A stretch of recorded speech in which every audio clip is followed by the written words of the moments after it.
Donc, on m'a demandé d'intervenir sur une autre agriculture que celle chimique et industrielle.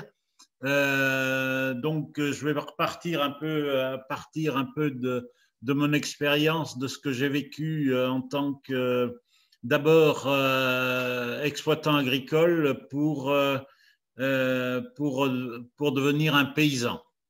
Hein, voilà, ça a été une démarche tout au long de ma vie que j'ai essayé de changer les choses. Alors, je parle bien, j'étais un exploitant agricole et je suis devenu un paysan. Alors, quelle différence vous allez me dire entre un exploitant agricole et un paysan? Je crois que c'est ça qu'il faut commencer. Un exploitant agricole, dans le mot exploitant agricole ou exploitation agricole, il y a le mot exploiter. Hein, ça veut dire que j'exploite la terre. Hein, on est loin de la Pachamama, de la terre-mère, quand on est dans cette démarche. J'exploite les salariés qui travaillent chez moi et je me fais exploiter par toutes les transnationales qui me vendent leurs produits de mort. Voilà ce qu'est un exploitant ou une exploitation agricole. Alors qu'un paysan, c'est quelqu'un qui naît, qui vit, qui travaille et qui meurt au pays, mais qui connaît toute la biodiversité de sa ferme. Hein, vous voyez, il faut changer les mots, il faut remettre les bons mots aux bons endroits. Hein, pourquoi en début des années 60, on a changé le mot ferme par le mot exploitation agricole? C'est pas un hasard. Ça a été mis en place suite à la loi d'orientation de 1962, à la loi d'orientation agricole de 1962, où à partir de ce moment-là, la mutualité sociale agricole a changé le mot paysan pour remettre le mot, pour mettre le mot exploitant agricole. Voilà, c'est depuis cette période-là.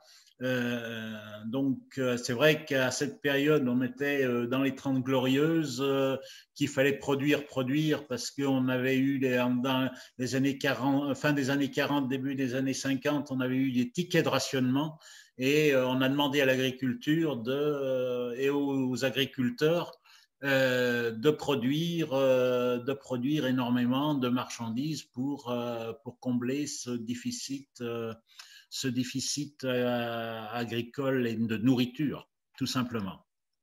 Donc, moi, je me suis installé en 1972, j'ai fait un cursus dans les années 60 où j'ai passé mon brevet professionnel agricole qui correspondrait aujourd'hui à peu près à un bac pro. Et j'ai appris cette agriculture chimique et industrielle à l'école et que j'ai mis en place et que j'ai continué de mettre en place quand je me suis installé. Alors là encore, je parle d'agriculture, je ne parle pas d'agriculture conventionnelle, je parle d'agriculture chimique et industrielle parce que dès ces années-là, on parlait à l'époque de modernisation agricole, mais on n'était pas dans la modernisation agricole, on était déjà dans l'industrialisation agricole. Et la chimie est arrivée après-guerre, tout simplement après-guerre, énormément. Donc, comment dirais-je, voilà, je me suis installé en étant persuadé que cette agriculture productiviste ou cette agriculture chimique industrielle, oui, je voulais dire, je parle pas de conventionnel parce que le mot conventionnel, pour moi, c'est un mot qui nous a été volé parce que ce qui est fait conventionnellement depuis des millénaires, eh bien, c'est pas cette agriculture chimique industrielle.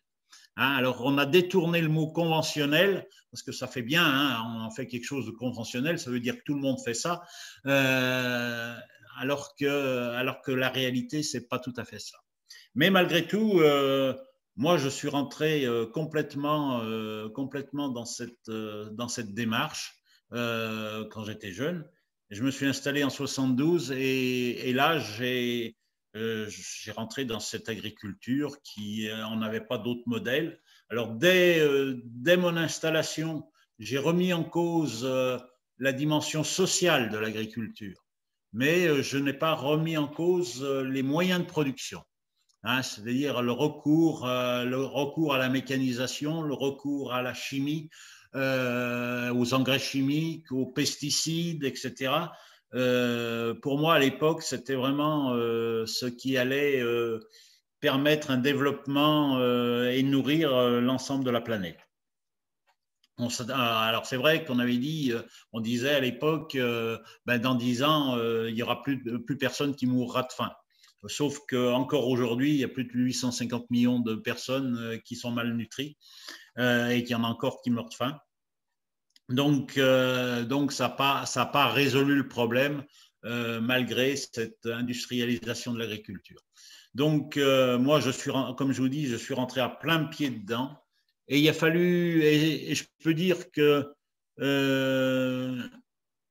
j'ai resté à peu près 14 ans, 15, ouais, 12-14 ans, puisque j'ai commencé à basculer en 1984.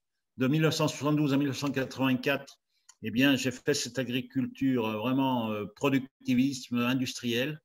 J'ai même construit une porcherie de type industriel avec des porcs sur caillebotis. Vous voyez, j'étais rentré complètement les deux pieds à fond dedans, même si, comme je disais, je remettais en cause la dimension sociale.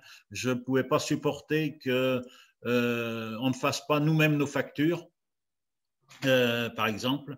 Quand je vendais mon lait ou mes céréales, c'est pas moi qui faisais la facture, c'est l'entreprise, soit la coopérative, soit l'entrepreneur qui m'achetait les céréales ou qui m'achetait mon lait, qui faisait la facture à ma place. Ça, pour moi, c'était quelque chose d'insupportable, d'intolérable, d'être soumis quelque part à, hein, et on verra plus tard que ça nous a joué beaucoup de tours, hein, parce que quand tu ne fais pas ta facture, c'est-à-dire que tu ne maîtrises rien. Quand vous allez acheter une télévision, eh bien, c'est le vendeur qui fait la facture. C'est le vendeur qui fait la facture. Vous payez la facture et vous récupérez votre télévision, hein, en payant la facture. Moi, quand je vends mon lait ou que je vends mes porcs ou que je vends mes céréales, eh bien, c'est pas moi qui fais la facture, c'est celui qui achète qui fait la facture à ma place. Vous imaginez un petit peu ça, hein? Pour moi, ça, c'était quelque chose de… Voilà, hein. Alors après, ça leur était facile d'ajouter des lignes, des taxes, tout ça, parce que comme c'est pas nous qui le faisions, c'est eux qui mettaient le prix, c'est eux qui mettaient l'échéancier, c'était eux qui… voilà, ça m'énerve encore aujourd'hui, vous voyez, hein, rien que de l'expliquer. Donc, ça, c'est une chose. Et en 1984, eh bien, il y a eu un basculement chez moi parce que j'ai été empoisonné avec un pesticide. Et là, à partir de ce moment-là, ben, je me suis beaucoup posé de questions en disant mais qu'est-ce qu'on est en train de faire, quoi, puisque les pesticides, les premières victimes sont les paysans.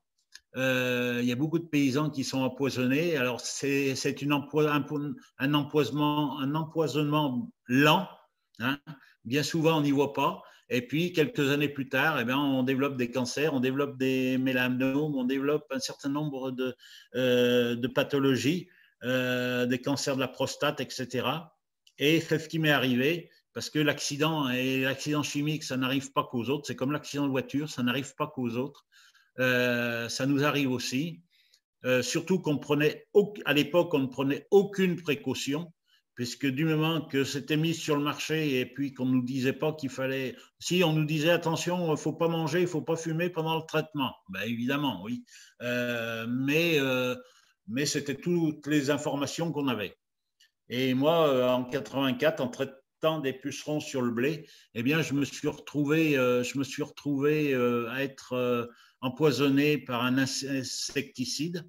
Je me suis retrouvé à l'hôpital avec une urticaire géante, intérieure, extérieure. Quand j'arrive à l'hôpital, je faisais un œdème de Quick. Bon, j'ai eu la vie sauve, ça c'était mon premier joker. J'ai eu la vie sauve parce que en partant à l'hôpital, j'avais emmené le bidon qui m'avait empoisonné. Donc, ça permettait l'hôpital a téléphoné au centre antipoison et ça nous a permis ça a permis de me soigner. Hein, parce que quand je suis arrivé à l'hôpital, j'étais plus qu'à 5 de tension. Si j'avais été obligé d'attendre encore le résultat de la prise de sang, eh bien, je ne serais pas là ce soir devant vous. Voilà, ça a été le gros truc. Sauf qu'après, ben, les conséquences m'ont traîné toute ma vie de cet empoisonnement, puisque tout de suite derrière, ben, je me suis retrouvé, j'avais 35 ans, je me suis retrouvé impuissant.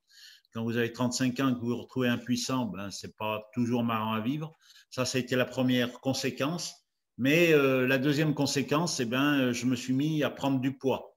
Parce que ça avait détruit chez moi, et ça je le sais que depuis 2016, hein, la médecine conventionnelle, hein, c'est comme la médecine, l'agriculture conventionnelle, hein, celle qui traite avec de la chimie. Eh bien, cette médecine conventionnelle n'avait jamais fait la relation. Pourquoi? Alors, pourquoi je grossissais? Alors que c'était une suite à cet empoisonnement chimique. J'ai grossi, même énormément, puisque je suis monté jusqu'à 135 kilos, parce que j'avais un problème hormonal. Et chaque fois que j'allais chez le médecin, ben, le problème, c'est qu'il me disait, ben, vous faisiez pas attention, il faudrait faire un régime. Et alors, je faisais des régimes, je maigrissais, je regrossissais, je faisais le yo-yo, mais on n'avait pas de possibilité. Voilà, donc j'avais un problème hormonal. En 2003, je me suis retrouvé à 135 kilos, ben, à faire une crise cardiaque, évidemment, hein, avec des poids pareils, c'est compréhensible. Et puis, à partir de cette crise cardiaque, deuxième joker où je m'en suis sorti, eh bien, la médecine m'a donné des médicaments à prendre toute la vie, des bêta-bloquants, des fluidifiants, des antitenseurs, etc., etc. Et ça, j'ai pris ça encore pendant une quinzaine d'années. Et en 2015, eh bien, j'ai développé un cancer de la prostate. Aujourd'hui, bah, ça ne se voit pas derrière un écran, mais je suis avec des protections. Voilà où mène cette agriculture chimique et industrielle, hein, et c'est les paysans les premières victimes. Donc, vous voyez un petit peu, et il a fallu que je découvre en 2016, après mon cancer de la prostate, que j'avais un problème hormonal, ce qui m'a permis aujourd'hui de revenir à un poids normal, hein, c'est-à-dire au poids de mes 20 ans, qui était d'1m72, 72 kilos. Et ça, quand vous avez fait 135 kilos, avoir perdu 65 kilos, c'est une certaine satisfaction. Hein, parce qu'on a pu mettre un vrai protocole en place. Voilà, je vais arrêter sur les conséquences, mais il faut bien comprendre le pourquoi j'ai changé ma façon de voir les choses et ma façon de réagir. Donc, à partir de 84, eh ben, quand je rentre de l'hôpital, eh ben, je dis il faut arrêter cette agriculture qui empoisonne les gens et qui empoisonne notamment les paysans en premier lieu, mais aussi ceux qui consomment nos productions. Et je voulais passer en agriculture biologique. Et très rapidement, je me suis aperçu que je n'ai pas pu le faire. Malgré ma volonté, je n'ai pas pu le faire, tout simplement parce que j'avais construit, quand j'étais exploitant agricole, eh bien, j'avais construit une porcherie de type industriel avec des cochons sur caillebotis, et j'appelle ça ma porcherie Crédit Agricole, avec un prêt de 35 ans. Et il n'était pas question que je ne pouvais pas arrêter cette production du tout, qui aurait remboursé les prêts si j'avais arrêté cette production. C'était voilà, il fallait continuer de payer ce bâtiment. Donc, ceci dit, ça ne veut pas dire que j'ai rien fait. Certes, j'ai été amené à changer mes modèles de production, et je me suis attardé plus ou moins facilement à changer les modèles de production. Donc, j'avais été empoisonné par un insecticide. J'ai dit il faut supprimer les insecticides de la ferme, et chose que je suis arrivé. J'y suis arrivé, et tout en gardant. Alors, toutes les expériences que je vais vous expliquer, que j'ai menées en place, que j'ai mis en place, c'était en gardant le même rendement que mes voisins qui étaient restés en agriculture chimique et industrielle. C'est vrai que je serais passé en agriculture bio, j'aurais baissé de rendement. À l'époque, voilà, on aurait fait un peu moins de rendement. Mais moi, parce que j'étais devenu un paysan, mais j'étais un paysan fier, il n'était pas question que je produise moins à l'hectare ou par vache que la moyenne de mes voisins. Je ne demandais pas à être le champion, hein, être le dessus de la crème, mais je demandais au moins être dans la moyenne. Parce que voilà, c'était une question de fierté, tout simplement. Donc, je me suis attelé à la tâche et pour supprimer les insecticides de mes champs, eh bien, on a des solutions. On a des solutions, on a des insectes auxiliaires. Par exemple, pour traiter la pyrale du maïs, qui est un ravageur et qu'il faut vraiment s'en débarrasser, hein, parce que si vous laissez la pyrale développer dans vos champs de maïs, eh bien, il y aura très peu de récoltes, les champs seront tout cassés, les maïs seront tout cassés. Donc, il est important de se débarrasser de ces insectes ravageurs. Et pour ça, il y a une petite guêpe parasitoïde qui pond ses œufs à l'intérieur des œufs de la pyrale du maïs, hein, qui s'appelle le trichogramme. Et bien, à l'époque, moi, j'ai multiplié les trichogrammes. Hein, c'était une petite guêpe qui nous arrive d'Afrique et il faut la multiplier chez nous. On ne peut pas elle ne peut pas se conserver d'une année sur l'autre parce que, comme elle vient d'Afrique, c'est une petite guêpe qui ne résiste pas au gel. Donc, il faut la réintroduire chaque année.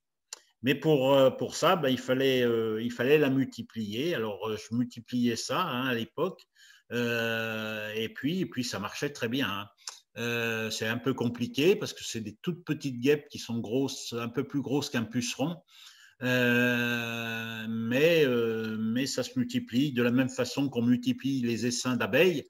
Eh bien, on peut le faire. Alors là, il fallait y faire je faisais dans des bonbonnes, hein, que j'avais, et puis je multipliais ça. Aujourd'hui, c'est beaucoup plus facile. Vous commandez à la coopérative agricole des essaims de trichogramme, et puis vous les posez dans vos champs de maïs. Mais vous voyez, on n'a plus besoin d'insecticides pour traiter la pyrale du maïs, et on n'a plus besoin d'OGM parce que les OGM qui ont été fabriqués notamment pour le maïs, eh bien, c'était justement des OGM qui luttaient contre la pyrale du maïs, hein.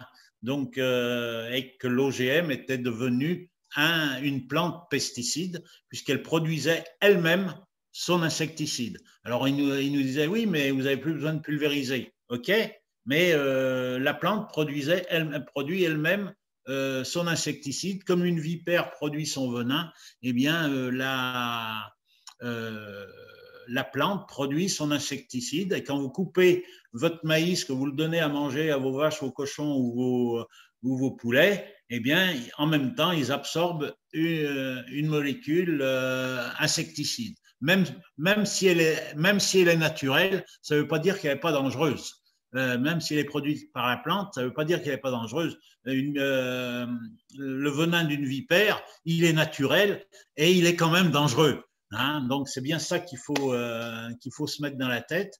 Donc, à partir de là, eh bien, moi, quand j'ai appris ça, je me suis dit, les OGM, ça ne peut pas être une solution durable. Absolument. Et puis derrière, il y a d'autres choses. Si on a le temps, on aura le temps d'y aborder au niveau des semences et tout ça. Donc, sur le maïs, avec les trichogrammes et avec des insectes parasitoïdes tels que la chrysope ou la coccinelle pour lutter contre les pucerons, ça marche très, très, très bien. Voilà. Et puis, sur le colza, j'avais du colza où j'avais un ravageur qui s'appelle l'altise, qui mange les feuilles du colza. J'avais des méligètes qui mangent le cœur de la fleur du colza. Donc, c'est des vrais ravageurs. Et j'avais le charançon de la tige qui pique le colza et qui le fait crever. Donc, il faut absolument se débarrasser de ça, hein. Alors, c'est vrai qu'avec la chimie, c'était pratique, on ne se posait pas de questions. Mais dans la mesure où on ne voulait plus, eh bien, moi, j'ai eu la chance à cette époque de retomber sur un livre du 19e siècle de mon grand-père maternel qui était, lui, arboriculteur. Et ce livre, il s'appelait « Les oiseaux entomophages ».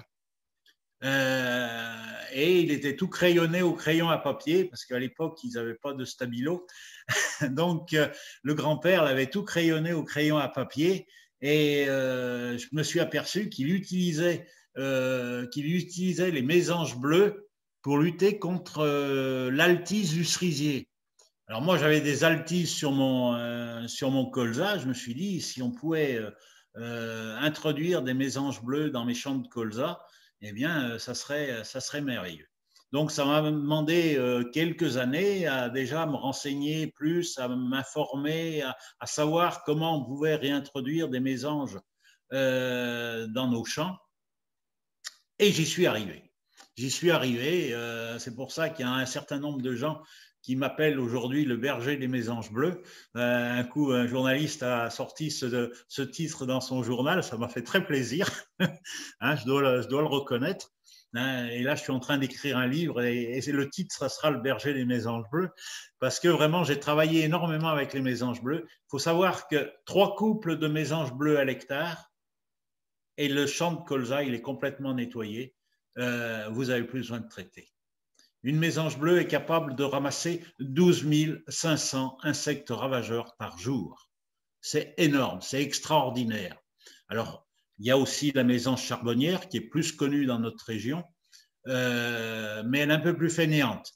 Elle fait que 8 000 prélèvements par jour, mais elle cohabite très bien avec la bleue. Donc, vous pouvez avoir les 2 variétés, hein, et puis alors vous êtes complètement tranquille. Vous avez aussi le rouge-gorge qui, lui, alors lui, c'est un petit paresseux. Il fait que 5 000 prélèvements par jour. Mais moi, quand on apprend ça, eh bien, on a un autre regard sur l'agriculture, sur la biodiversité, c'est comment on va pouvoir la faire. Alors, du coup, quand j'étais exploitant agricole, j'avais arraché des haies, et quand je suis devenu un paysan, eh bien, j'ai replanté des haies. Alors, je ne les ai pas forcément replantées au même endroit parce que le matériel, pour pas que ça gêne le matériel pour travailler, mais j'ai replanté plus d'1,5 km de haies sur ma ferme. Et grâce à ça, eh bien, j'ai de la nourriture. Alors, j'ai mis pas n'importe quelle haie, j'ai mis des haies composites. Alors, c'est quoi, vous allez me dire, mais c'est quoi une haie composite? Une haie composite, c'est une haie à 3 étages. Hein? Vous avez des arbres à grandes tiges, hein, tels que des chênes. Indispensable d'avoir des chênes dans ces haies, parce que si vous voulez avoir des mésanges bleues, parce que la mésange bleue, elle a besoin d'un insecte qui vit sous les écorces des chênes, qui s'appelle la tordeuse du chêne. Et c'est indispensable qu'elle ait ça pour nourrir ses oisillons. Elle les prend dans son jabot, elle les avale dans son jabot, et après, elle redonne la béquée. Et grâce à cette conjonction de la béquée avec la tordeuse du chêne, eh bien, les oisillons, ils auront tous les anticorps dont ils ont besoin. C'est extraordinaire. Voilà, c'est comme pour les mammifères, ben, on a le colostrum du lait, hein, qui va apporter les anticorps pour les mammifères, pour les bébés, hein, puisque nous-mêmes, nous sommes un mammifère. Donc voilà. Et l'oiseau, ben, c'est comme cette conjonction. Alors, vous plantez une haie avec des chênes, mais aussi des fruitiers, parce que ça ne mange pas de pain d'avoir un peu de fruits, hein,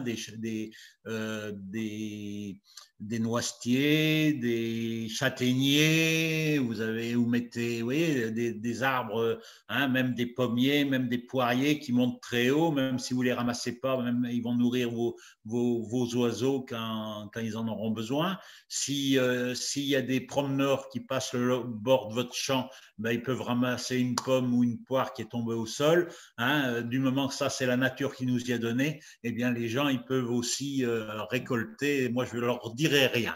Hein, voilà, ça fait partie de cette relation ville-campagne aussi. Il ne faut pas tout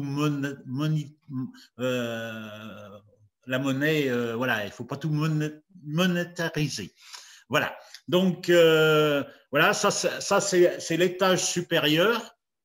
L'étage intermédiaire, le deuxième étage, eh bien, tu mets des arbustes à baies, parce que la mésange, elle a un gros avantage, c'est qu'elle est insectivore, elle est fructivore et les grainivores.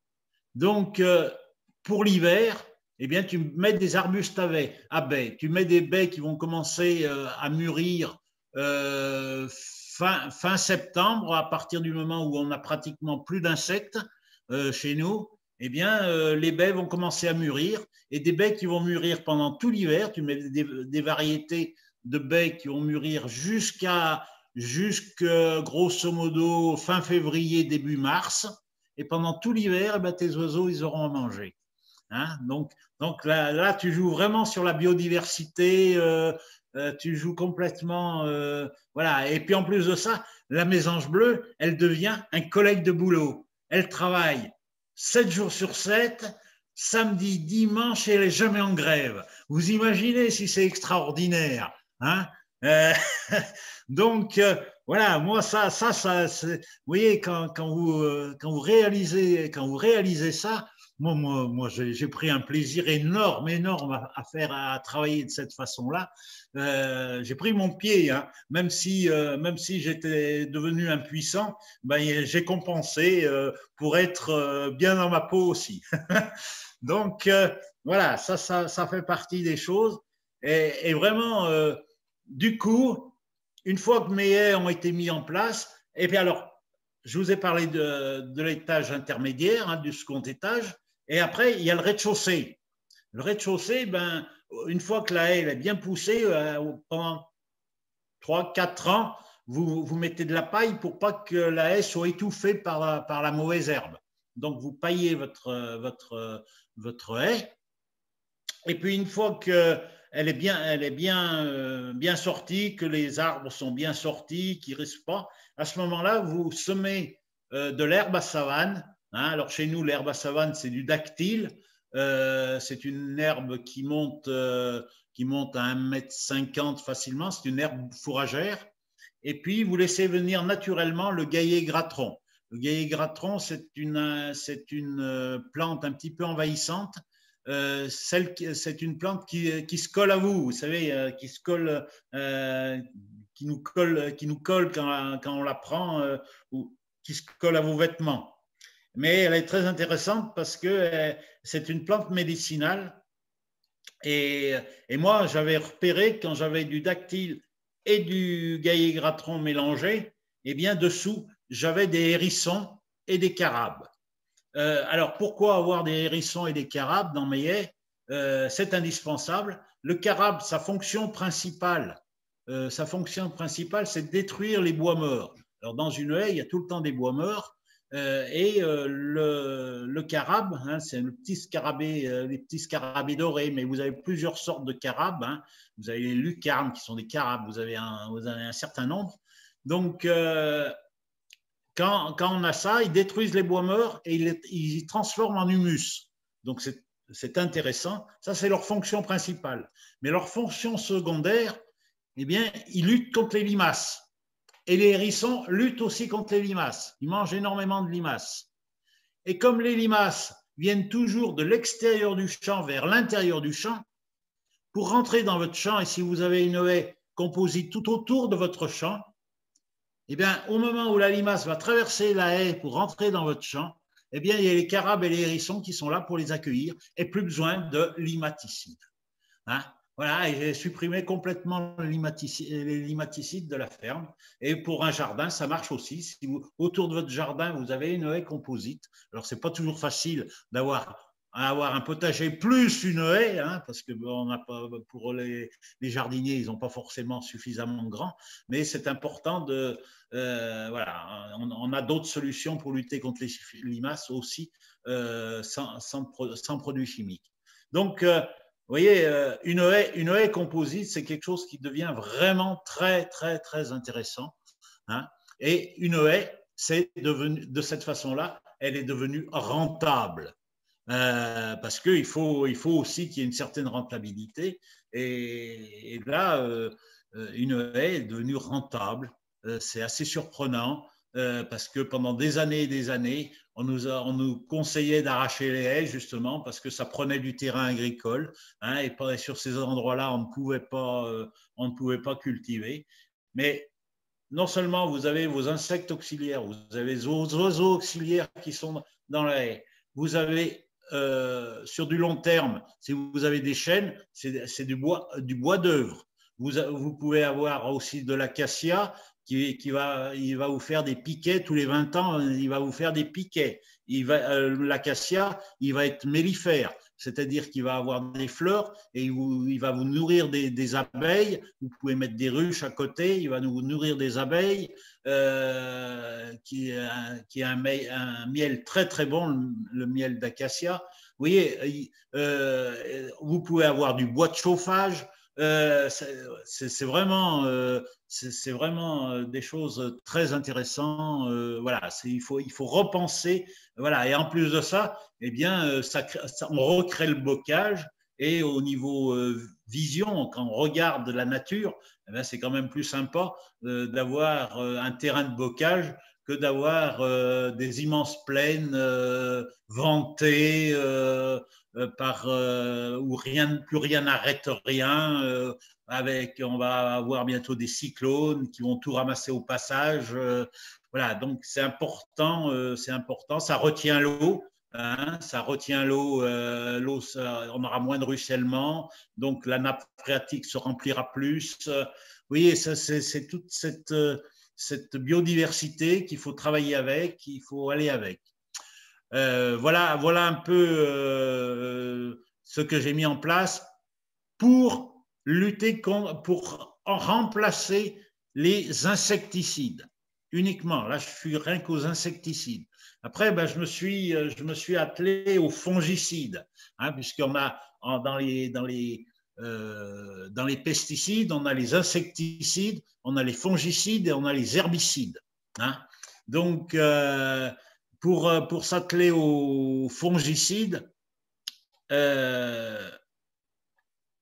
alors, les insecticides, du coup, zéro. Je suis passé à zéro insecticide. Alors, économiquement parlant, c'est aussi rentable parce que tu n'as plus besoin de traiter, tu n'as plus besoin d'acheter le traitement et j'avais les mêmes rendements que mes voisins. Donc c'était vraiment devenu intéressant financièrement.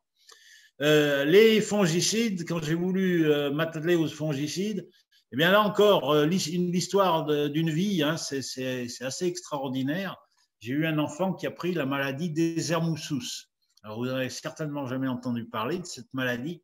Hein, c'est un champignon qui pousse sous la peau, entre le derme et l'épiderme. Pour le soigner, ça a mis quelques jours. Hein, le médecin, les analyses, le dermatologue. Et le dermatologue, on est convoqué un jour et puis il nous dit votre enfant, il a la maladie des Hermoussus. Nous, on n'avait jamais entendu parler de ça. Bien sûr, c'est une maladie rare. Il y a 5 cas par an en France, donc de moyenne. Donc, c'est très peu.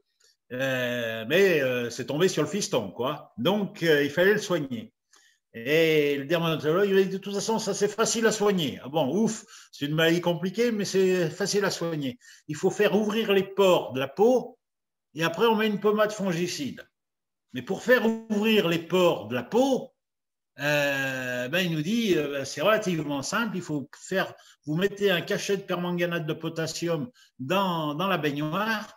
Le gamin, il prend un bain, il ressort tout violet, parce qu'avec le permanganate de potassium, il ressort tout violet. On le sèche, mais le permanganate de potassium fait ouvrir les pores de la peau. Donc, à partir de ce moment-là, le gamin, et après, on passe la pommade fongicide, les pores sont ouverts, et le gamin, en 3 jours, il est guéri. 6 bains. La pharmacie m'avait vendu une boîte de 100 cachets de permanganate. Il me restait 94 cachets. Je me suis dit, si ça fait ouvrir les pores de la peau, ça doit faire ouvrir aussi les pores des feuillages de mes céréales. Alors, quand j'ai eu de la rouille ou de l'oïdium sur mes céréales, hein, qui est un champignon cryptogamique, eh bien, je me suis dit, tu vas rajouter un cachet pour 100 litres d'eau, tu vas mettre un cachet de permanganate de potassium et puis tu vas réduire de 50% la dose de fongicide. Et puis j'ai fait ça et ça a très, très, très bien marché.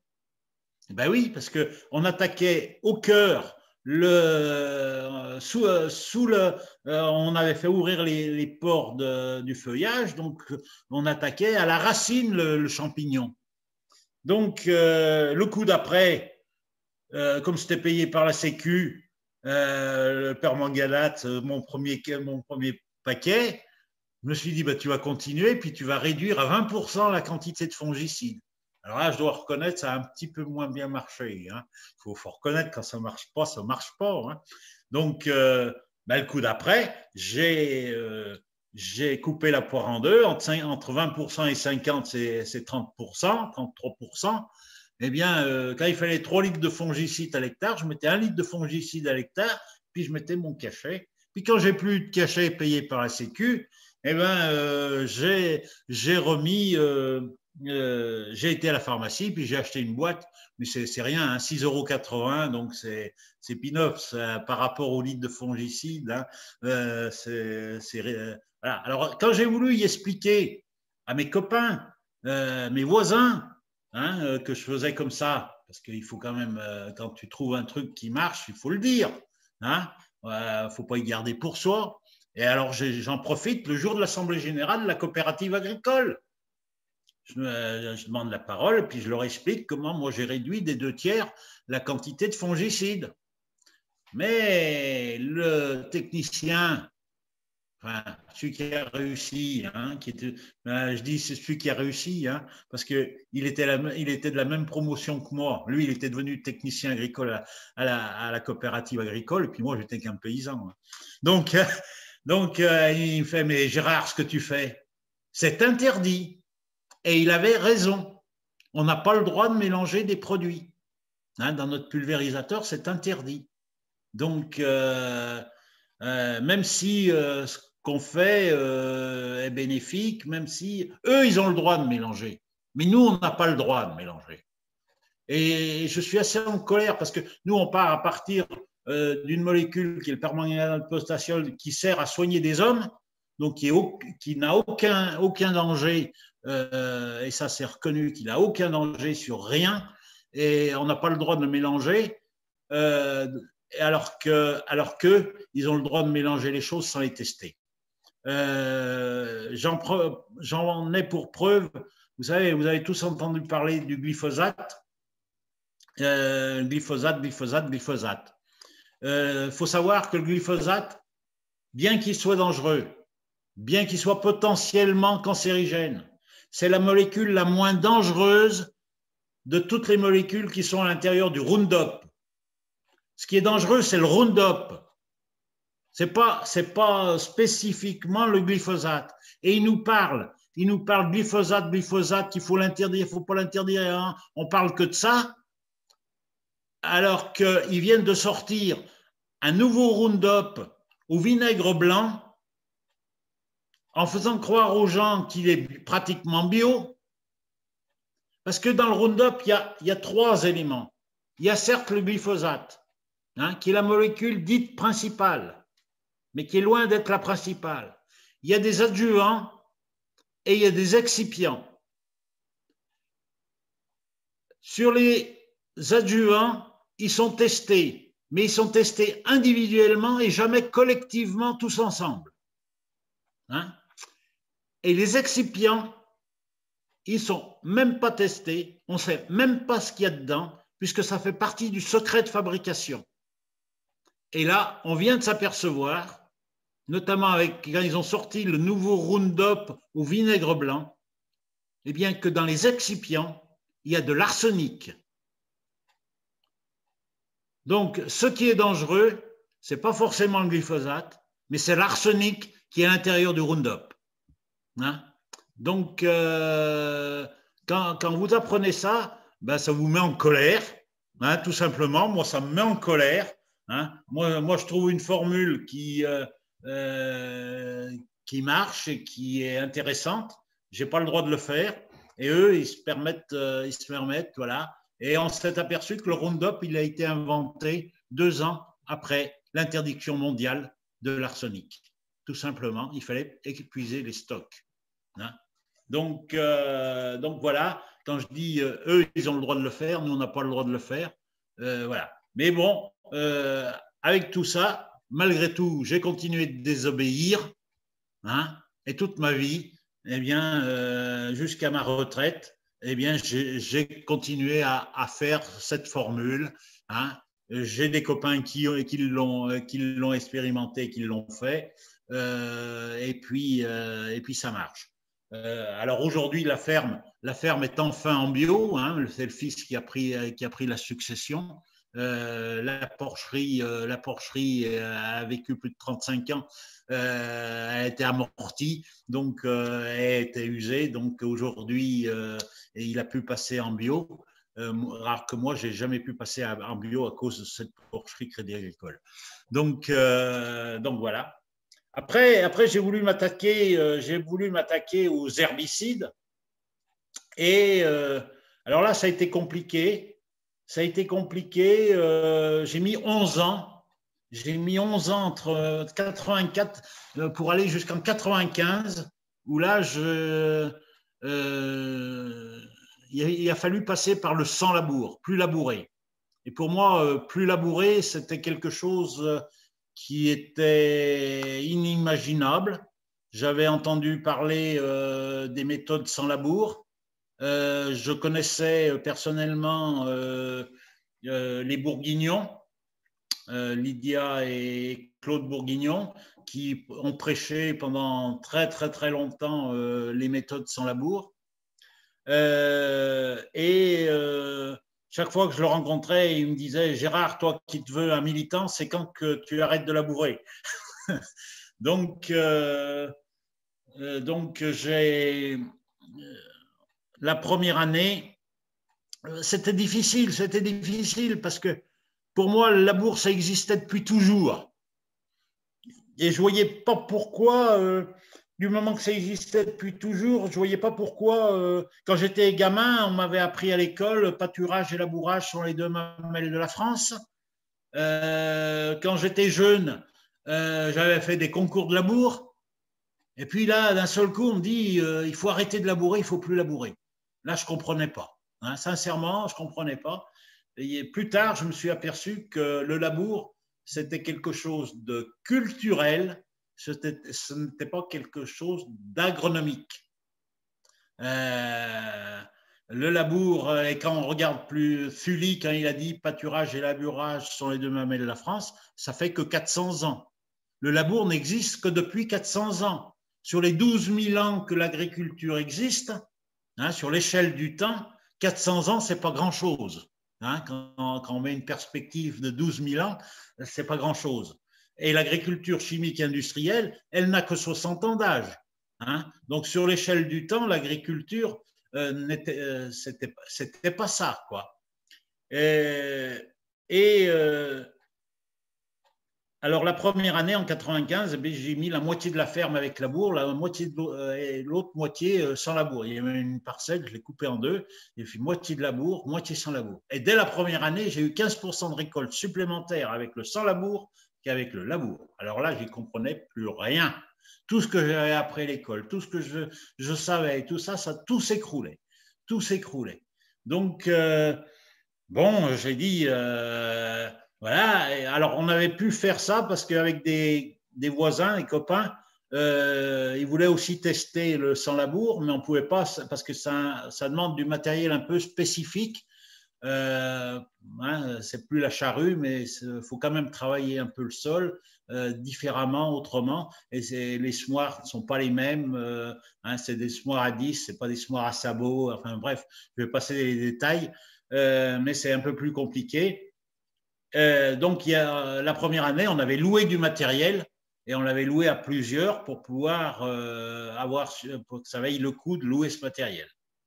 Et puis, comme ça a été concluant, les années qui ont suivi, eh bien, on a acheté le matériel en CUMA à plusieurs pour pouvoir l'utiliser collectivement et non pas être obligé d'investir tous individuellement. Donc, et il a fallu encore plusieurs temps pour comprendre ce qui se passait. Hein. C'est que quand vous labourez, eh bien, dans le sol, on a énormément, on a une vie très importante. Savez-vous que dans un gramme de sol vivant, vous avez 1 milliard de bactéries et 1 million de champignons. Sur 1 hectare, 100 mètres par 100 mètres, vous avez 15 tonnes, non, vous avez 10 tonnes d'êtres vivants. Vous avez 10 dans un bois qui n'a jamais eu de pesticides, qui n'a jamais été labouré, qui n'a jamais rien eu, vous avez 10 tonnes d'êtres vivants. Hein, qui sont des insectes auxiliaires, qui sont des vers de terre, qui sont des insectes nettoyeurs, recycleurs, qui font un travail du sol énorme. Quand vous labourez, ils vivent dans les 10 tonnes, ça représente 15 vaches. Si vous mettez 15 vaches sur 1 hectare, 100 mètres par 100 mètres, vous les voyez. Eh bien, ces 10 tonnes d'êtres vivants qui sont dans les 3-4 premiers centimètres du sol, mis à part les vers de terre qui sont un peu plus profonds, vous ne voyez rien. Vous ne les voyez pas à l'œil nu, ça ne vous saute pas à la figure, quoi. Donc, vous les voyez à peine. Et pourtant, ils sont là et ils travaillent. Et quand vous labourez, eh bien, vous les mettez à 20 cm ou 25 cm de profond et ils crèvent tous. Vos bactéries, vous avez 2 sortes de bactéries. Vous avez les bactéries aérobies qui ont besoin d'air pour vivre, qui vivent dans les 8 premiers centimètres du sol. Et vous avez les bactéries anaérobies qui vivent entre 8 et 30 centimètres. Vous labourez, vous tournez la terre. Vos anaérobies se trouvent au fond de l'arrêt et elles crèvent toutes. Vos anaérobies qui n'ont pas besoin d'air, qui ne leur faut pas d'air pour vivre, elles se retrouvent en surface et elles crèvent toutes. Et du coup, certes, avec le labour, vous avez un sol propre, mais vous avez un sol mort. Et pendant des décennies, on a labouré de plus en plus profondément parce que le matériel y grossissait, il était toujours plus gros, et de plus en plus, les charrues descendaient plus profond. Hein, et on a tué nos sols de cette façon-là. Hein, en plus, quand vous labourez, toutes les graines qu'on ne désire pas, hein, alors, pour certains, ils appellent ça des mauvaises graines, des mauvaises herbes, la mauvaise herbe. Hein, il n'y a pas de mauvaise herbe. Hein, il y a des herbes qu'on ne désire pas à cet endroit-là. Hein, c'est vrai qu'il y a des herbes qu'on ne veut pas avec le blé ou qu'on ne veut pas avec le colza. Hein, c'est une évidence. Hein, mais il n'y a pas de mauvaise herbe en soi. Hein. Eh bien, ces graines, quand vous labourez, vous les mettez au fond de l'arrêt, elles prennent le stade de dormance. Elles ne crèvent pas. Elles prennent le stade de dormance. Hein, elles peuvent rester 1 an, 2 ans, 10 ans, 20 ans, 50 ans, 100 ans, 400 ans pour le coquelicot, la graine de coquelicot. Et quand vous relabourez l'année suivante, eh bien, toutes ces mauvaises herbes, enfin, ces graines que vous avez enterrées l'année d'avant, eh bien, vous les remettez dans la surface et vous n'avez pas d'autre solution que la chimie pour pouvoir les éradiquer. Hein? Alors que quand vous labourez plus, certes, les premières années, les 3 premières années, il faut être très vigilant, très vigilant, de ne pas avoir de mauvaises herbes qui montent à graines. Hein? Il ne faut pas qu'elles grainent. Mais si vous êtes très vigilant pendant 3 ans, vous avez épuré l'ensemble du stock qui est en surface de ces graines que vous ne désirez pas, et il ne reste plus que les graines que vous semez, hein, qui vont pousser. Et à partir de ce moment-là, au bout de 3 ans, vous n'avez plus besoin d'utiliser d'herbicides. Et moi, je suis arrivé à diminuer de 80% mes herbicides. Hein. Alors, je ne dis pas qu'exceptionnellement, on va avoir un passage, un endroit, un carré où on n'aura pas pu y maîtriser. Et comme je n'étais pas en agriculture bio, eh bien, je vais y maîtriser avec ce que la chimie nous donne, mais déjà à des doses beaucoup plus basses. Hein, et juste sur des parties très spécifiques, on appelle ça, on fait un rattrapage. hein, en cas de… Voilà. Mais aujourd'hui, on a des RC-Tri, on a un certain nombre d'outils mécaniques qui nous permettent en bio, on ne l'utilise pas du tout et ils arrivent quand même à maîtriser les mauvaises herbes, hein, il n'y a pas de souci. Hein. Mais c'est vrai que quand tu as cette possibilité, eh ben, oui, je vois que dans 5 minutes, on ouvre les questions. OK, mais il n'y a pas de souci. Hein. Il n'y a pas de souci. Hein. Donc voilà, voilà ce que j'ai mis en place. Pour l'engrais, je suis passé de 700, en 84, j'étais à 700 kg d'engrais chimiques à l'hectare. L'année de ma retraite, j'étais à 60 kg. Vous voyez, j'ai divisé plus par 10. Hein.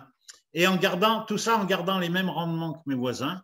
L'engrais chimique, alors c'est vrai que j'ai été amené à composter mes fumiers, les fumiers de vache et tout ça. Je les ai compostés. Je mélangeais le fumier en compostant le lisier des porcs. Je le mélangeais au lisier de vache, hein, pour avoir un engrais organique.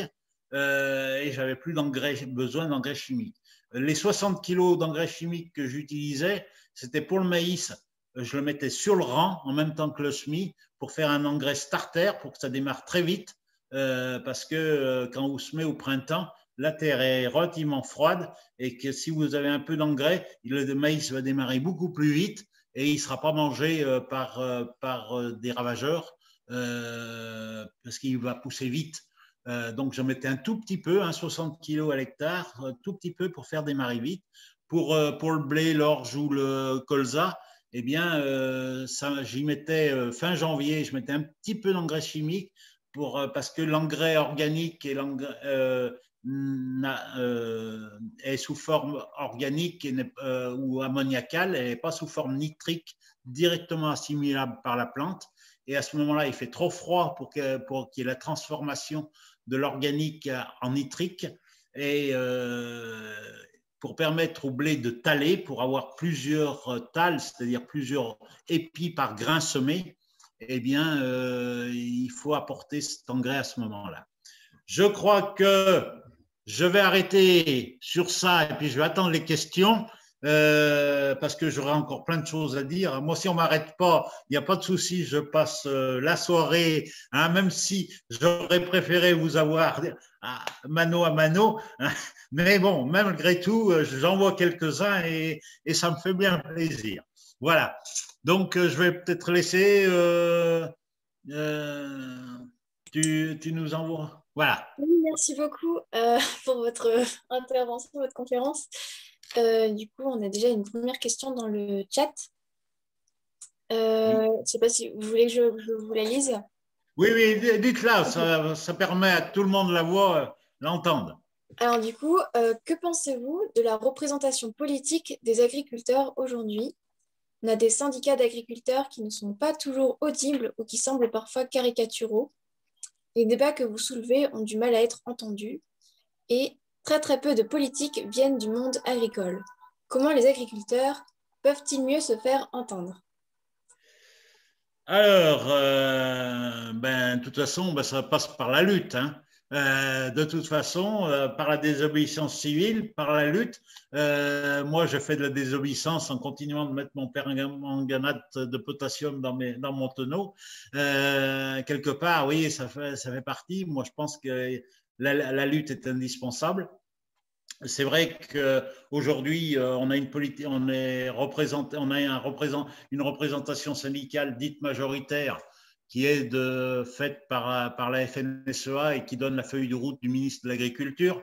Vraiment, là-dessus, c'est très clair, puisque encore récemment, cette semaine, le ministre de l'Agriculture a dit qu'il allait donner autant d'aide dans les aides environnementales, il allait donner autant d'aide à ceux qui font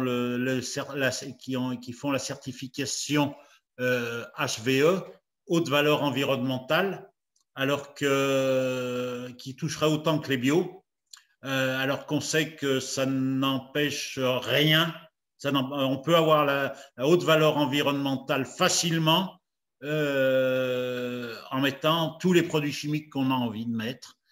puisque tout simplement, le critère, c'est qu'il ne faut pas dépasser 30% du chiffre d'affaires de la ferme en achat de produits phytosanitaires.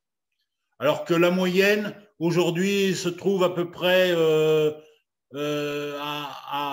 entre 12 et 14%.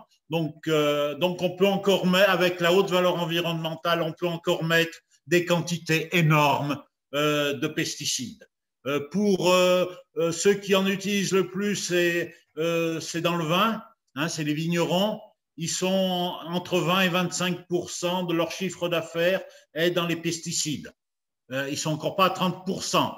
Donc, la haute valeur environnementale, voilà, on a un ministre de l'Agriculture qui vient de mettre des règles comme ça et que les paysans vont toucher les aides environnementales en ayant la certification haute valeur environnementale. Alors, vous voyez un petit peu l'enfumage, hein, moi j'appelle ça haute valeur d'enfumage, tout simplement. Mais voilà, hein, on en est comme ça. Donc la lutte, je dis aussi une chose, la lutte des paysans, certes, mais il faut que la société, tout ensemble,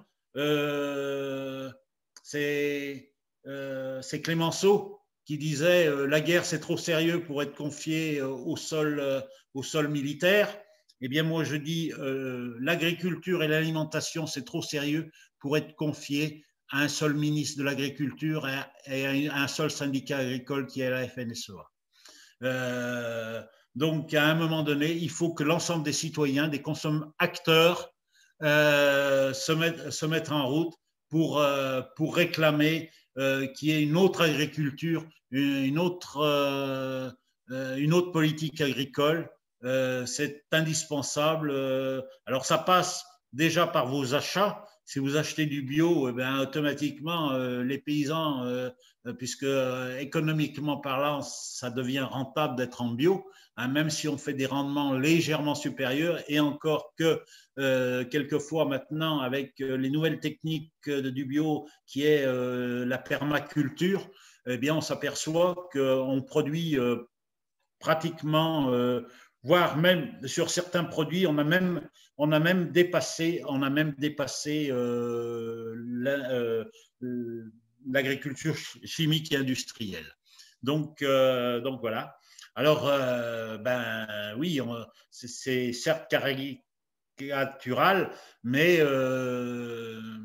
pour moi c'est la lutte, mais une lutte qui ne passe pas que par les paysans. Si les citoyens ne s'y mettent pas, sincèrement, c'est foutu d'avance, quoi, quelque part. Et que quelque part, c'est aussi les politiques. Là, on va voter prochainement pour les régionales.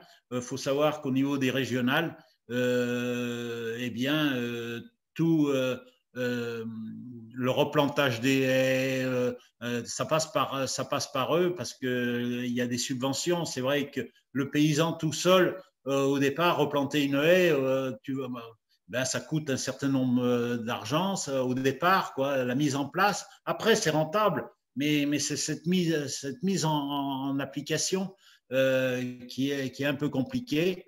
Voilà, que toutes les associations environnementales sous vos pieds n'ont plus été aidées.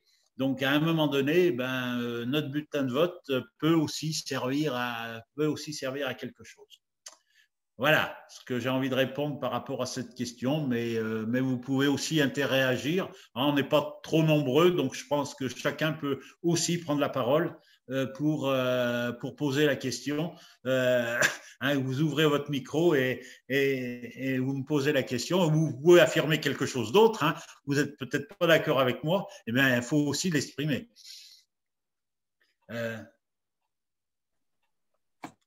Peut-être la question de Germain.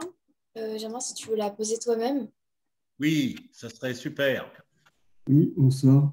Merci déjà pour toute votre présentation qui est très intéressante et qui est un peu étonnante. Hein, ça paraît des recettes assez faciles à mettre en œuvre. Enfin, vous avez dit que ça prenait du temps, mais que il n'y a pas trop d'interrogations sur le résultat. Donc, on s'étonne quand même que ce ne soit pas plus répandu aujourd'hui. Mais enfin, bon. Enfin, ma question, c'était plutôt sur les aspects financiers, parce que vous appuyez beaucoup sur le fait de maintenir les rendements en changeant de pratique. Vous avez parlé de votre fierté, effectivement, par rapport à vos voisins, etc. Mais est-ce que sur le plan économique aussi, vous vous y retrouvez? Parce que souvent, on dit ça du bio, c'est-à-dire qu'il y a des rendements plus faibles, mais comme c'est vendu plus cher, à la fin, le résultat est aussi plus intéressant sur le plan financier.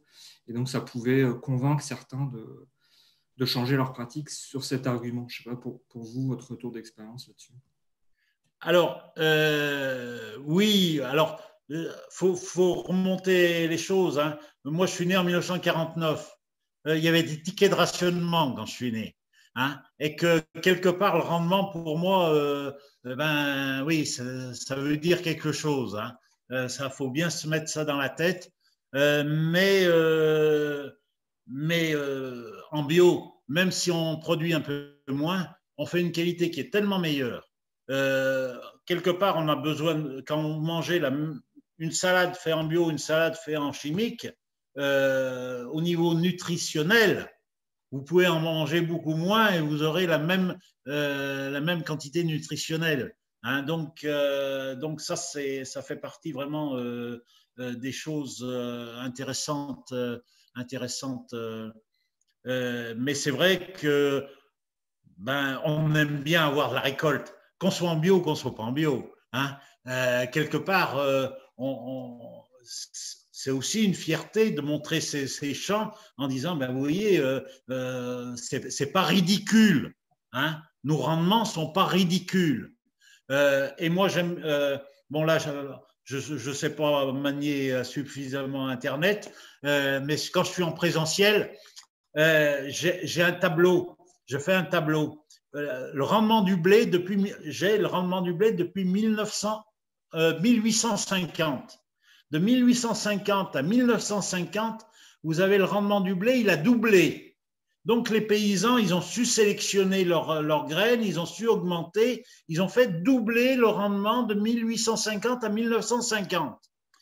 Mais à partir de 1950, le trait montait tout doucement, et à partir de 1950, il est monté comme ça. Hein. On a pris 1 quintal par an de 1950 à 1995. On a pris 1 quintal par an grâce à la chimie ou à cause de la chimie. Hein. C'est énorme. Et depuis 1995, la ligne, elle est plate. Hein. On est en 2021 aujourd'hui, la ligne, elle n'a pas bougé au niveau rendement. On n'a pas bougé en blé, on n'a pas bougé de rendement depuis 1995. Hein, ça, ces renseignements, vous les trouvez facilement sur Internet. Eh bien, quand vous mettez en parallèle les pesticides, la courbe de vente des pesticides en France et la courbe de vente des engrais en France, avant 1950, il n'y en avait pratiquement pas. Hein, puis ça a commencé un petit peu entre les deux guerres, un tout petit peu, mais pratiquement pas. À partir de 1950, vous mettez la courbe de vente de ces produits, elle a suivi exactement la même courbe que l'augmentation du blé en France. Ça a suivi exactement la même courbe. Sauf qu'en 1995, cette courbe ne s'est pas arrêtée. Parce que comme on avait des sols de plus en plus morts, on était obligé de mettre de plus en plus d'engrais et de plus en plus de pesticides. Et le différentiel, 20 ans après, 23 ans, 25 ans après, 95, 2021, ça fait 25 ans après, cette courbe sur les pesticides a continué d'augmenter. Même qu'en 2018, elle a augmenté de 18% par rapport à 2017, les pesticides. Hein? Donc, elle a grimpé. Et la crise agricole d'aujourd'hui, c'est ce différentiel. Autant en 1995, de 1950 à 1995, on gagnait de l'argent. On gagnait de l'argent de mettre des pesticides et de l'engrais, puisque les deux courbes étaient égales. Hein, plus tu mettais de l'engrais, plus tu avais du rendement. Plus tu mettais des pesticides, plus tu avais du rendement. Mais depuis 1995, il faut continuer de mettre de l'engrais, il faut continuer de mettre des pesticides et le rendement s'est stabilisé. Hein. Et aujourd'hui, la crise agricole d'aujourd'hui, eh bien, c'est ce différentiel. C'est ce différentiel qui est entre l'achat des pesticides et des engrais. Alors, les engrais n'ont pas suivi, après 95, n'ont pas suivi tout à fait la même courbe que les pesticides. Autant avant 1995, elle avait suivi exactement la même courbe, autant après 1995, parce que les paysans, ils ne sont pas fous, hein, elle a continué d'augmenter, mais après, elle a rebaissé, parce que quand les paysans, ils ont vu qu'ils plafonnaient, eh bien, ils ont limité leur quantité d'engrais. Bien sûr, ça coûte cher, donc ils ont limité. Mais par contre, ils n'ont pas pu limiter la quantité de pesticides. Il fallait toujours en amener plus, parce qu'on avait un sol de plus en plus mort, donc il fallait y compenser. Hein, il fallait compenser, on avait de plus en plus de maladies cryptogamiques, notamment des champignons, parce qu'on avait tué, avec les fongicides, on avait tué tous les champignons mycorhiziens, absolument tous les champignons mycorhiziens. Et quant à ces champignons mycorhiziens qui sont des bons champignons, j'y reviendrai, eh bien, ils tiennent la place. Ils vont la place. C'est comme quand la mauvaise herbe prend le dessus sur la bonne herbe, ben, le champignon pathogène, eh ben, il n'a plus la place, il ne peut pas venir si vous avez des champignons mycorhiziens. Hein, le bon champignon, il a la place, et puis voilà, l'autre champignon ne peut pas arriver. Donc, il faut apporter tout le temps plus. Sauf que, et ça, c'est intéressant de savoir, parce que l'agriculture chimique industrielle va se casser la gueule. Mais elle va se casser la gueule très rapidement, et c'est pas demain, c'est déjà aujourd'hui. Hein, c'est déjà aujourd'hui, on s'aperçoit que les courbes de rendement n'augmentent plus, on est sur un palier, alors que l'agriculture biologique continue d'augmenter. Alors, c'est vrai qu'on avait augmenté on avait doublé de 1850 à 1950. Là, on a fait beaucoup mieux parce qu'il y a des techniques de semences, de savoir sélectionner les semences, de savoir travailler le sol. Et puis, alors pas pour le blé, mais pour d'autres produits qu'on peut faire en permaculture, eh bien, les rendements, ils ont augmenté. Donc, autant il fallait être courageux, parce que le différentiel en 1995 entre le rendement en bio et le rendement en chimique, autant aujourd'hui, la ligne de bio continue d'augmenter tout doucement, mais régulièrement. Hein, et on est loin d'être à 1 quintal par an et par hectare, mais les bios ils ont une augmentation qui est de l'ordre de 20 à 25, 30 quintaux pour les meilleurs par an et par hectare d'augmentation. Hein, 30 kilos au lieu de 100 kilos qu'était la chimie à l'époque. Hein. Donc, il continue d'augmenter parce que par le travail de la terre, donc voilà. Donc, on continue. Alors, je dis pourquoi l'agriculture industrielle va se casser la gueule. Elle va se casser la gueule parce que en 2030, c'est aujourd'hui 2030, plus de phosphore. Il n'y a plus de phosphore. En 60 ans d'agriculture chimique, on a épuisé toutes les réserves de phosphore qu'il y a dans le monde. 2050, plus de potasse. Les potasses d'Alsace, il y a longtemps qu'elles sont épuisées et finies. Hein. 2050. Et l'azote, hein, les 3 éléments principaux, hein, NPK, l'azote, ça sera avec la fin du pétrole. Bon marché. Pourquoi je dis la fin du pétrole bon marché? Parce que c'est avec des résidus, c'est avec du pétrole qu'on fait l'azote. Hein. Et si le pétrole venait à augmenter de façon considérable, eh bien, pour avoir de l'engrais, on garderait le pétrole pour les avions ou pour d'autres choses, mais on ne le transformerait pas en engrais, hein, où ça coûterait une fortune. Donc, il faut absolument. Alors que quand vous avez des champignons mycorhiziens, eux sont capables de faire parce que la plante n'est pas capable d'aller chercher le phosphore et le potassium dans la roche-mère, parce qu'il y en a dans la roche-mère, hein, dans les sols, il y en a, mais la plante n'est pas capable d'aller le chercher tout seul.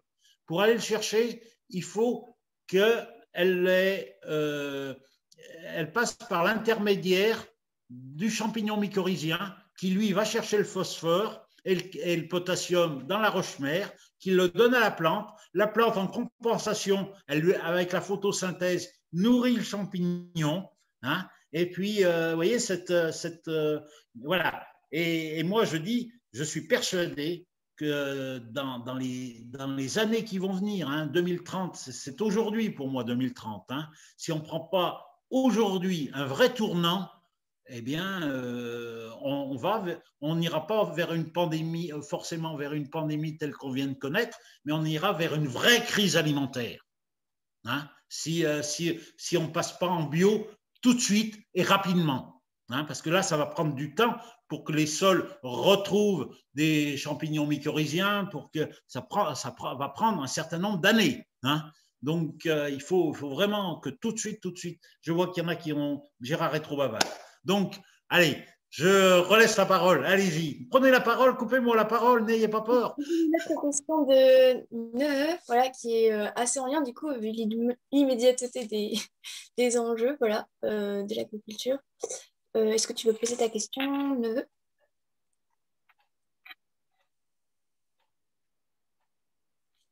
Ah, j'entends pas. Ouais. Bah, je vais écrire je vais dire la question, du coup. Donc, c'était, à part aller changer les programmes des lycées agricoles, comment faire changer d'agriculture pour demain? Comment... Voilà. Alors, au niveau des lycées agricoles, enfin, de la formation agricole, on est encore globalement dans cette agriculture chimique industrielle. Pourquoi on y est encore?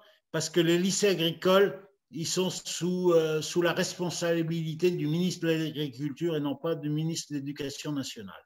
Hein, et tant qu'on ne passera pas, tant que l'enseignement agricole ne sera pas sous le régime de l'enseignement de l'éducation nationale, eh bien, je ne vois pas comment on va pouvoir changer réellement les choses.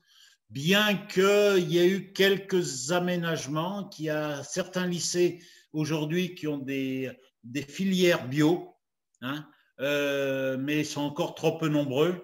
En 2012, on a eu un ministre de l'Agriculture qui était Stéphane Le Foll. Il n'a pas fait que des bonnes choses, mais il a fait une chose bien quand même. Il a mis une obligation, il a mis un module obligatoire pour avoir le bac pro, un module agriculture biologique. Hein, donc, les jeunes qui ont leur bac pro, aujourd'hui, ont moins entendu parler d'agriculture biologique à l'école, hein, sur un module. Hein. Pour moi, ce n'est pas suffisant. Pour moi, mais ça a permis aussi à certains professeurs de pouvoir m'inviter. Parce qu'avant, les professeurs, comme ça ne rentrait pas dans les programmes, ce que je défends, eh bien, les professeurs, ils avaient de la difficulté à pouvoir m'inviter. Alors, de temps en temps, j'avais l'infirmière du lycée agricole qui m'invitait pour parler des dangers des pesticides en agriculture. Alors, une fois que tu as dit que tu ne bandes plus, ben, c'est une chose, mais l'important, c'est de dire ben, qu'il y a d'autres solutions et qu'on peut faire autrement. Hein. Donc, maintenant, il y a un certain nombre de... Je fais... mis à part cette année où ça a été un peu compliqué, je suis invité dans un certain nombre de lycées agricoles de la région Rhône-Alpes. Voilà, je vais faire une journée. Alors, une journée pour parler de tout ce que j'ai à dire, tout ce que j'ai transformé, c'est loin d'être suffisant, mais c'est déjà une approche que quand je parle des oiseaux auxiliaires ou des insectes auxiliaires, eh bien, que les jeunes auront entendu. Hein, voilà, ça fait partie des choses que le FOL a mis en place et qui n'a pas été arrêté à ma connaissance jusqu'à présent. Donc voilà, au niveau des lycées agricoles. Au niveau des maisons familiales, c'est un petit peu pareil, bien que les maisons familiales, là encore, c'est des établissements privés qui sont détenus pour beaucoup par la FNSEA, les FNSEA, qui mettent des administrateurs dans les maisons familiales. Et là c'est toujours un peu compliqué. Alors, j'en veux pas forcément à la FNSEA, mais on s'aperçoit que la FNSEA est pourvoyeur de cette agriculture chimique industrielle. Pourquoi? Parce que quand tu parles aux paysans qui sont dans ce syndicat, eux ne sont pas forcément, les dirigeants, eux, ils savent très bien où ils vont, et les dirigeants, eux, ils ont besoin d'avoir une force de frappe pour garder les élections aux chambres d'agriculture et la mainmise sur l'agriculture. Et cette force de frappe, elle passe par les journaux agricoles que tous les paysans reçoivent parce qu'ils ont besoin d'être informés de tout ce qui se passe au fur et à mesure. Donc, ça passe par les journaux agricoles et comme c'est détenu par ce syndicat, tous les journaux agricoles sont détenus par ce syndicat, eh bien, et qu'ils ont besoin pour faire vivre leurs journaux de publicité et que les publicités sont faites par Monsanto, Bayer, Syngenta et compagnie, eh bien, ils ne feront jamais de publicité ils feront jamais d'article sur la mésange bleue, par exemple. Donc les paysans, ben, ils se retrouvent coincés à ne pas savoir, quoi. Hein. Je suis un peu rude vis-à-vis de ce syndicat, mais bon, eux, ils ne se gênent pas de nous rentrer dedans, donc je le fais aussi. Merci beaucoup. On a encore une question de Lionel, on a encore un peu de temps. Est-ce que tu veux poser ta question, Lionel? Bien sûr, oui. Monsieur Boinon, ça me fait très plaisir d'ailleurs de vous revoir. Oui, merci. On se connaît bien, ouais, absolument. Ouais, on a eu la chance de se rencontrer 2 fois. Oui. J'en profite d'ailleurs pour rebondir sur ce que vous disiez tout à l'heure, si j'ai quelques minutes, sur les rendements. Là, je souhaiterais apporter le regard qui est le mien, c'est-à-dire celui de géographe, qui a été ma formation universitaire. Pour moi, alors je suis férocement opposé, mais je m'en excuse parce que je ne suis pas né juste après-guerre, mais bon, à cette course au rendement. Pourquoi? Partout maintenant dans le monde, on cherche désespérément des terres agricoles. Ça ne vous aura pas échappé. Hein. On déforeste de partout. En plus, il y a les agrocarburants qui arrivent là-dessus, etc. On semble manquer de terres agricoles. Pourtant, au nom de la course au rendement, depuis des décennies en France, on a abandonné des milliers d'hectares de terres agricoles qu'on jugeait plus productives. Je vais prendre 2 exemples. J'habite sur la Savoie. La Maurienne, c'est la plus longue vallée des Alpes. Jusque dans les années 30-40, en discutant avec des anciens, ils m'ont appris qu'en Maurienne, la vigne poussait jusqu'à 1200 mètres d'altitude. Les tomates poussaient jusqu'à 1600 mètres d'altitude. À 2100 mètres au hameau de l'Écho, on faisait pousser du blé. Tout ça, c'est terminé. Alors, il y avait des terrasses de culture. Qu'est-ce qu'elles sont devenues à la place? Dans le meilleur des cas pour la planète, c'est la forêt qui a repris son droit, tant mieux. Mais sinon, les terrasses de culture, le plus souvent, elles se sont affaissées, ça a complètement lessivé avec les pluies abondantes. Et puis, au mieux, il y a la ronce qui colonise, mais voilà, on a abandonné toutes ces terres agricoles au nom du rendement. Deuxième exemple, sur l'Ardèche. Sur l'Ardèche, qui est un département que j'affectionne tout particulièrement, des terrasses de culture, il y en avait, mais sur des linéaires, des milliers de kilomètres, tout a été abandonné au nom du rendement. Et depuis qu'on a voté l'AOC Châtaigne d'Ardèche, il y en a quelques-unes qui reviennent. On les rebâtit, on les remonte et on fait pousser du châtaignier. Et quand vous avez des paysans qui sont un peu plus malins que les autres, ils se disent « et pourquoi on ferait pousser que de la châtaigne sur ces terrasses ?» Et ils se mettent à cultiver, à planter des petits arbres fruitiers et je peux vous assurer que les rendements sont nettement supérieurs en polyculture que ce qu'on aurait pu imaginer sur n'importe quel hectare en monoculture. Donc, ce n'est pas que je suis farouchement contre la course au rendement, mais à mon avis, il faut plutôt tout miser sur la polyculture. Je me permets de rebondir également sur ce que vous disiez, mais du coup, ça va me permettre de revenir sur ma question concernant les lycées agricoles. Après, je suis peut-être de très mauvais conseils, mais c'est vrai que j'ai l'occasion, de par mon engagement dans mon association, de côtoyer des jeunes qui ont envie de se lancer dans l'agriculture et qui me demandent quelle formation ils pourraient faire. Je leur dis, écoutez, allez mettre les pieds, si vous voulez, dans un lycée agricole, mais la première des formations que je peux vous conseiller, c'est le woofing.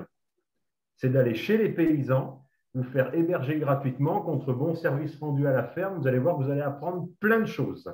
Et comme justement le mouvement woofing fête ses 50 ans cette année, dans un prochain événement que je vais organiser, on mettra ça en avant. Je vais faire je vais faire intervenir plein de paysans qui expliqueront comment ils se sont formés sans passer par aucun lycée agricole. Alors du coup, je revenais sur la question que vous souleviez au début de votre propos, question essentielle des banques et des prêteurs qui, à mon sens, emprisonnent les paysans dans les rendements dont on parlait et font indirectement le jeu de l'agrochimie ou des industriels, même pour ceux qui se tournent vers le bio, parce que derrière, il faut signer des contrats avec des gros fournisseurs, etc.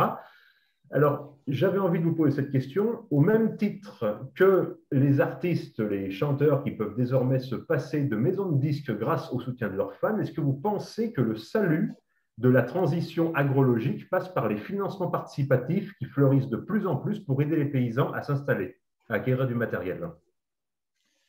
Voilà, beaucoup de questions.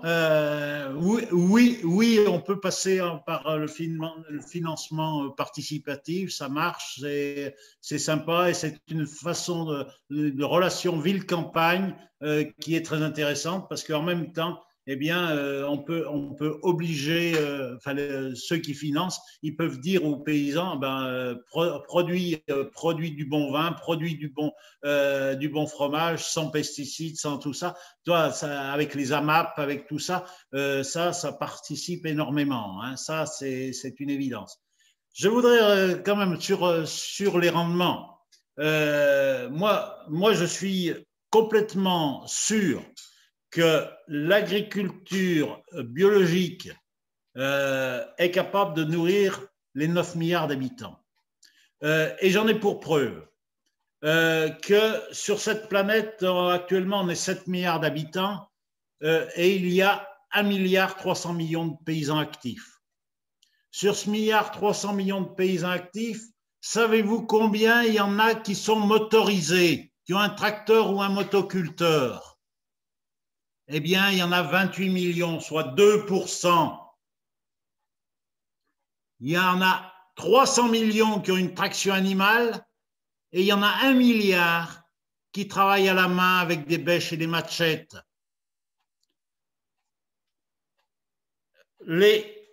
L'agriculture chimique industrielle, aujourd'hui, est très consommatrice de surface agricole, puisque ces 2% de paysans motorisés représentent 75% des terres agricoles mondiales. Mais au niveau de la nourriture de la planète, ils ne nourrissent que 25% de la population mondiale, avec 75% de la surface.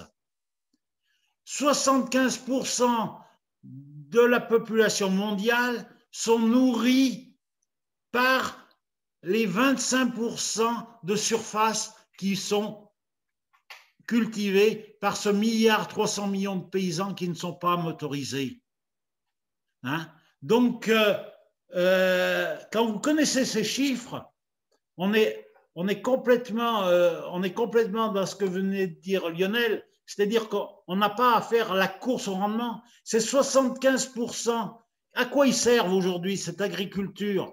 Hein? Elle ne sert pas à nourrir la population, elle sert à faire des agrocarburants, à remplir nos 4x4, hein? À faire de l'alimentation pour les volailles, les cochons et les vaches de façon industrielle. C'est-à-dire qu'au niveau protéines, on a une perte énorme. Quand on transforme des céréales en viande pour y manger après, eh bien, autant consommer directement les céréales, hein, les protéines végétales pour nourrir l'homme, plutôt que nourrir du bétail qui après va venir nourrir l'homme.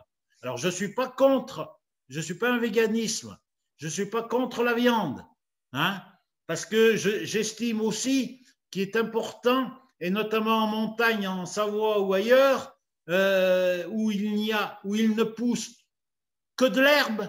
Heureusement qu'on a des mammifères, des ruminants, plutôt pas des mammifères, des ruminants qui sont capables de transformer l'herbe en protéines consommables par l'homme.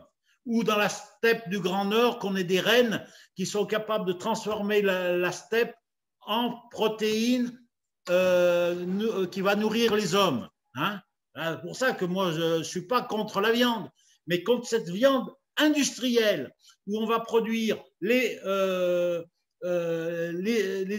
aliments énergétiques tels que le maïs en Europe et puis les protéines en Amérique latine, où on va, tous les sojas, et puis on va les transporter, et puis on va consommer une énergie folle pour faire ça, alors qu'il faut revenir à une autonomie alimentaire, une souveraineté alimentaire.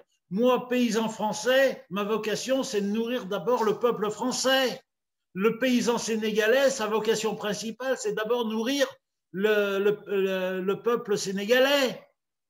Et alors que nous, on va produire avec des hectares qu'on a en Amérique latine, hein, pour après nourrir transformer ces céréales en viande de poulet qui n'a ni queue ni tête, j'ai envie de dire, hein, qui va venir déstructurer tous les marchés locaux d'Afrique, parce que le paysan africain qui faisait des poulets, eh bien, il est concurrencé par les blancs de poulet ou les pattes de poulet que les Européens ne veulent pas manger.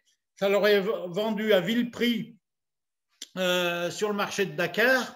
Et puis, mon Joseph, hein, je parle de Joseph parce que je le connais, qui est paysan sénégalais, hein, qui était producteur de poules et de poulets, hein, et ben aujourd'hui, il était obligé de se reconvertir à monter de la climatisation dans les hôtels low cost sur la baie de Dakar, parce que pour que les Européens ils prennent des voyages low cost en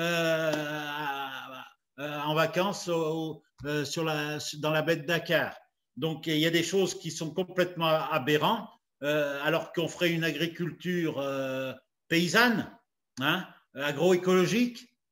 On peut largement nourrir la planète, mais largement, hein, puisqu'on dit en bio, il y a des études de la FAO qui en sont sorties, on peut aller jusqu'à 12 milliards d'habitants sans problème sur cette planète et sans être obligé d'avoir des rendements qui explosent les plafonds, qui épuisent le sol, qui créent de l'érosion.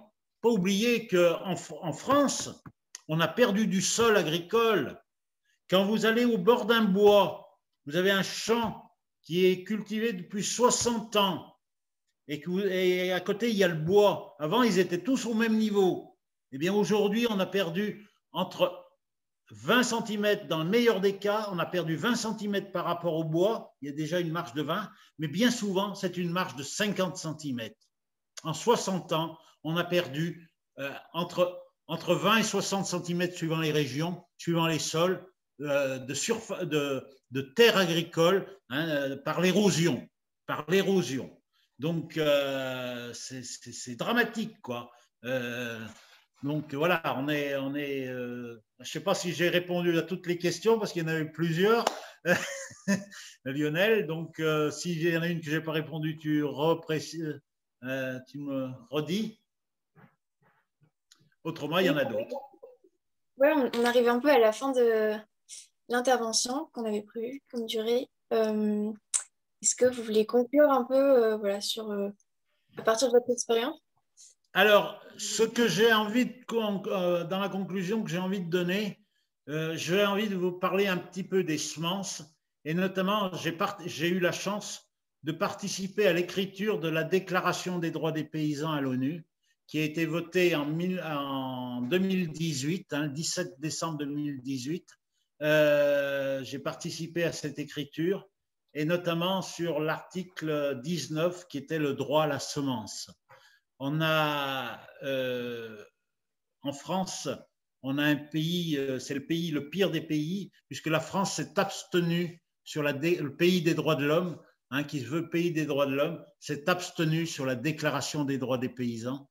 Et c'est une chose pour moi qui est insoutenable et intolérable d'avoir voilà. Alors, il y a des pays qui ont voté contre. La France ne s'est qu'abstenue, hein, j'ai envie de dire, mais quand même, parce qu'il y avait cet article 19 qui était sur le droit à la semence. Alors, c'est vrai que l'Amérique a voté contre parce qu'ils ont défendu Monsanto. Monsanto représente 27% du marché mondial des semences. Vous avez Dupont Pionnière canadien qui représente 17% du marché mondial des semences. Ils ont voté contre. Mais la France, avec l'Imagrain, représente 5% du marché mondial des semences et il s'est abstenu. Hein. Donc, ils défendent les entreprises semencières au détriment des semences paysannes. Et ça, c'est quelque chose pour moi qui est assez inacceptable d'être dans cette situation. Il faut le faire savoir.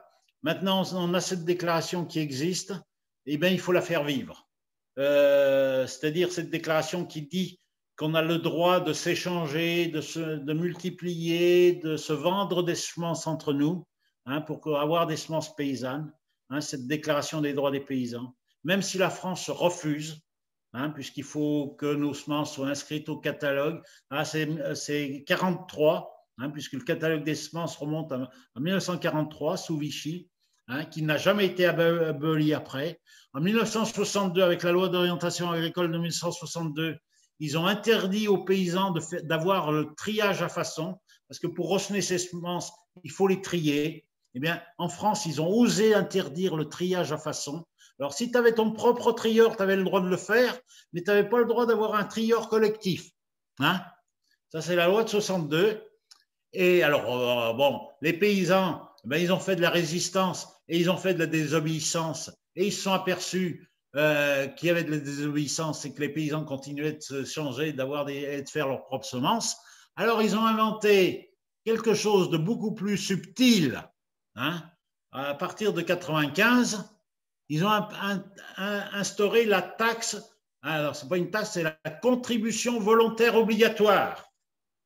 Hein? Vous avez compris? Contribution volontaire obligatoire. Et comme on ne fait pas nos factures, eh bien, en bas de chaque fois que tu vends tes céréales, eh bien, tu payes, tu y es rajouté contribution volontaire obligatoire qui vient en déduction de ce que tu dois recevoir de ta facture de céréales.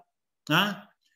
Et cette contribution, elle sert à payer les chercheurs,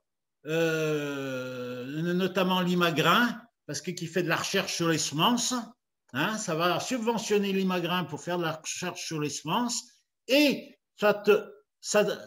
il y a une partie qui t'est ristournée au moment où tu achètes les semences.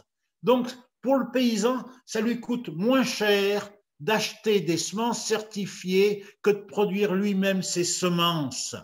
Vous voyez, c'est le seul pays au monde, la France, qui a osé mettre cette contribution volontaire obligatoire. Seul pays au monde.